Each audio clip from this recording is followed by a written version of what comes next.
Kembali lagi di CPP Talk, masih dengan Bapak Andra Soni.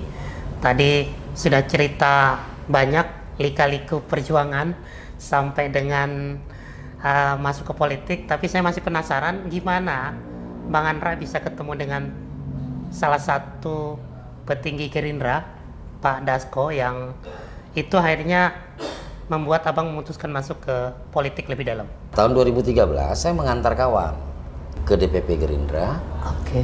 Terus mau nyalon pileg. Pilkada.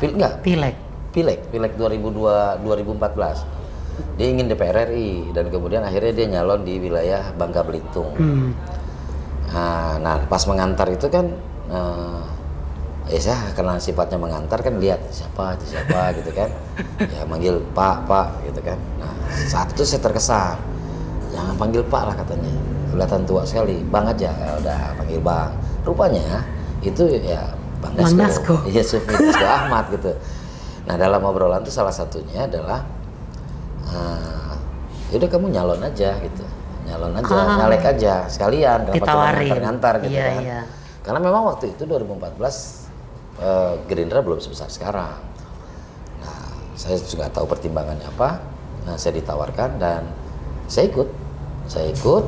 Rupanya beliau juga di ujung itu dapat perintah untuk nyalon di Banten 3. Okay. Nah, jadi kita masuk kampung, keluar kampung, dan saya banyak mendapatkan didikan lah tentang bagaimana bekerja di lapangan, dan alhamdulillah beliau terpilih, saya terpilih di 2014. Itu awalnya saya masuk, dan setelah itu ya banyak penugasan. Jadi saya sempat jadi ketua DPC Kota Tangerang. Kemudian saya juga dapat tugas mendampingi almarhum Pak Desmond sebagai sekretaris Dewan Pimpinan Daerah Banten ya. Dan kemudian hasil pemilu 2019 Partai Gerindra menjadi pemenang dan mendapatkan hak sebagai ketua DPRD. Nah, di situ juga saya diberi kepercayaan sebagai ketua DPRD Provinsi Banten. Sekarang memutuskan untuk jadi calon gubernur. Ya. Ini sosok Bang Andra ini orang yang kejutan sebenarnya. Kita nggak pernah memperkirakan kalau Bang Andra akan jadi calon gubernur yang diusung oleh Partai Gerindra dan koalisi Kim gitu ya. Gimana Bang? Apa memang ini penugasan juga dari Gerindra atau memang ini aspirasi dari bawah yang kemudian Bang Andra tangkap sehingga memutuskan untuk maju? Ya ini bab berikutnya dalam kehidupan saya. Saya nggak pernah merencanakan, saya nggak pernah menanamkan rencana gitu bahwa nanti saya akan jadi calon gubernur. Saya nggak pernah. Ya, saya menyadari juga bahwa gubernur itu kan besar sekali, gitu ya. Dan memimpin sebuah daerah yang penduduknya 12 juta, DPT-nya 8,9 juta gitu, dan luas, ya kan. Jadi memang tidak pernah berencana itu. Nah, kemudian memang kalau disampaikan bahwa ini penugasan, ya bisa saya katakan ini penugasan. Dan apakah ini sebuah rencana? Saya tidak pernah punya rencana, dan saya tidak pernah tahu bahwa kemudian akhirnya akan menjadi calon gubernur, dan saya tidak pernah mempersiapkan dirinya. Tapi di Gerindra sendiri Banten bisa ngusung calon sendiri sebenarnya? Harus koalisi juga? Sebelum keputusan MK, kami harus berkoalisi. Dan alhamdulillahnya koalisi kami terbentuk dengan 8 partai yang bersama-sama dengan kami. Nah, artinya secara ini kami sudah siap untuk mendaftarkan diri. Nah, dalam perjalanannya juga komunikasi dengan beberapa partai. Saya sempat tadinya mau berpasangan dengan PAN, sempat mau berpasangan dengan Demokrat, terakhir berpasangan dengan PKS. Nah, PKS itu adalah Pak Dimyati. Nah, ini gimana komunikasi politik yang dijalankan sehingga akhirnya bisa ketemu dengan Pak Dimyati. Lalu bahkan sekarang saya dengar ketua tim pemenangannya itu Mas Raffi Ahmad. Ini jarang-jarang ini Mas Raffi ini mau turun langsung sebagai ketua tim pemenangan. Lobisnya seperti apa tuh Bang ke Raffi itu sendiri? Ya ini yang saya bilang, kita nggak pernah punya rencana. Semua kan pasti sudah tercatat di atas sana ya. Itu kan udah pasti tercatat lah. Jadi awalnya justru saya tidak dengan Pak Dimyati itu kan. Iya. Nah, kemudian ada komunikasi antar partai, antar koalisi, ketemu dengan Pak Dimyati, kami berjalan bersama-sama, kemudian dideklarasikan. Nah, saat dideklarasikan itu Raffi Ahmad kan juga hadir. Ya, mungkin mereka berpikir gimana caranya Anderson ini bisa ngajar Raffi Ahmad kan gitu. Saya sendiri juga, ya itu tadi rahasia Tuhan ya, kita ada rahasia kehidupan. Saya hanya jalankan dan memang betul diumumkan oleh Pak Dasko bahwa Raffi Ahmad menjadi ketua tim pemenangan. Masih terkait dengan Banten, jadi ini kan tentu kalau sebagai calon gubernur punya visi, punya program yang akan diperjuangkan ya Bang. Nah, saya singkat aja kira-kira ke depan yang menurut Bang Andra paling signifikan, paling urgent untuk diselesaikan di Banten itu apa Bang? Baik, saya mungkin gini dulu. Dalam kesempatan yang diberikan Tuhan kepada saya, banyak orang yang mau jadi calon gubernur tapi nggak sampai. Ya. Tapi saya yang tidak pernah punya rencana, ya melalui tangan Pak Prabowo, melalui tangan Pak Dasko, melalui tangan ketua-ketua umum partai, hari ini saya sebagai calon gubernur. Ya. Tentu saya harus memanfaatkan, dalam kata lain saya harus memperjuangkan nilai-nilai. Jadi bukan hanya sekedar saya calon gubernur kemudian bertekad untuk jadi dan kemudian tanpa ada nilai. Jadi saya ingin memperjuangkan nilai-nilai, yaitu pertama adalah tentang perjuangan, tentang harapan. Saya ingin masyarakat Banten kembali bersemangat, punya harapan, harapan untuk mendapatkan kehidupan yang lebih baik. Sehingga saya menyusunlah visi dan misi. Saya ingin Banten maju, adil dan merata, itu visi saya. Saya punya lima misi. Misi saya salah satunya adalah memperkukuh iman dan takwa, karena Banten itu kan terkenal dengan itu. Dan kemudian saya juga ingin pertumbuhan ekonominya semakin merata. Potensi-potensi yang ada di Banten terkait dengan pertanian, terkait dengan pertambangan, terkait dengan jasa, terkait dengan industri dan sebagainya, itu harus dimaksimalkan, harus dioptimalkan, yang kemudian manfaatnya juga bisa merata kepada masyarakat Banten. Yang ketiga tentu saya ingin pendidikan. Pendidikan ini penting sebagai bagian dari investasi. Karena itu sesuai dengan kewenangan pemerintah Provinsi Banten, saya akan gratiskan sekolahnya. SMA. Ya, itu ini di misi ya, dan kita punya 8 program.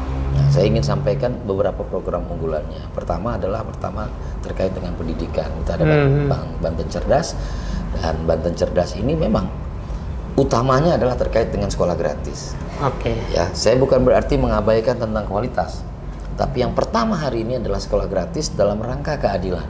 Yang sekolah gratis tadi ditindaklanjuti nanti dengan memberikan beasiswa kepada anak-anak yang memang punya prestasi dan diutamakan kepada anak itu. Nah, beberapa jadi ada follow-up-nya ya. Ada follow-up, ada beberapa juga daerah di Lebak dan Pandeglang itu kadang-kadang sekolahnya SMA negerinya juga minat siswanya juga kurang. Kenapa terjadi kurang? Karena infrastruktur menuju ke sana jauh, jalan 20 kilo jaraknya segala macam. Nah, nanti kita ada programnya. Ya, sekolah model. Sekolah model itu sekolah yang sifatnya boarding, dikhususkan kepada wilayah-wilayah yang memang jaraknya jauh. Pak Prabowo udah kasih makan gratis. Ya kan, kita kasih sekolahnya gratis. Kita siapkan asramanya dan insya Allah mampu Pak. Jadi mereka nggak perlu berjalan 5 kilo, 6 kilo untuk nyampe ke sekolah. Supaya konsentrasi belajarnya lebih maksimal. Di luar itu ya infrastruktur umum ya. Saya punya program namanya Bang Handra. Biar orang hafal nama saya. Bang Handra itu bangun jalan desa sejahtera. Jadi kalau seandainya jalan desa dibangun, interkoneksi antara desa, mereka bisa saling bertukar tentang produknya, kemudian saling berinteraksi, kan ekonomi desa bisa tumbuh. Ekonomi bisa tumbuh. Karena ekonomi tumbuh itu kan karena terjadi transaksi, terjadi komunikasi dan terjadi sebuah negosiasi. Itu harus diciptakan. Jadi pemerintah itu adalah fasilitator, bukan hanya eksekutor gitu. Jadi fasilitator. Baik, luar biasa ini Bang Andra. Saya melihat masa depan Banten ini ada di Bang Andra nampaknya gitu ya. Karena beliau lahir dari kondisi itu. Jadi apa yang tadi direfleksikan kemudian dituangkan dalam bentuk program. Nah, oke. Sebelum kita akhiri diskusi kita dengan Bang Andra, saya mau bikin kuis dulu dengan Bang Andra. Jadi ini jawab cepat. Ada 10 pertanyaan Bang saya berikan. Silakan dijawab salah satu dari 2 opsi yang saya berikan. Siap ya Bang? Ya. Jadi ketua DPRD atau jadi gubernur? Gubernur. Makan siang gratis atau sekolah gratis? Dua-duanya. Dua-duanya. Nggak bisa pilih satu-satu Bang. Saya nggak mau milih satu. Saya maunya dua-duanya. Petani atau nelayan? Dua-duanya. Ini bukan disorted ini. Oke, yang keempat. Karir surat atau agen asuransi? Surat. Surat. Main hoki atau naik gunung? Main hoki. Main hoki, karena atlet hoki tadinya. Soekarno atau Tuanku Abdurrahman? Soekarno. Karena sudah ke Indonesia, jadi sudah dapat cerita yang sesungguhnya. Raffi Ahmad atau Atta Halilintar? Raffi Ahmad. Raffi Ahmad. Jawab cepat. Airin atau Rano Karno? Rano Karno. Mas Gibran atau Mas Kaisang? Gibran. Gibran, calon wakil presiden terpilih. Terpilih.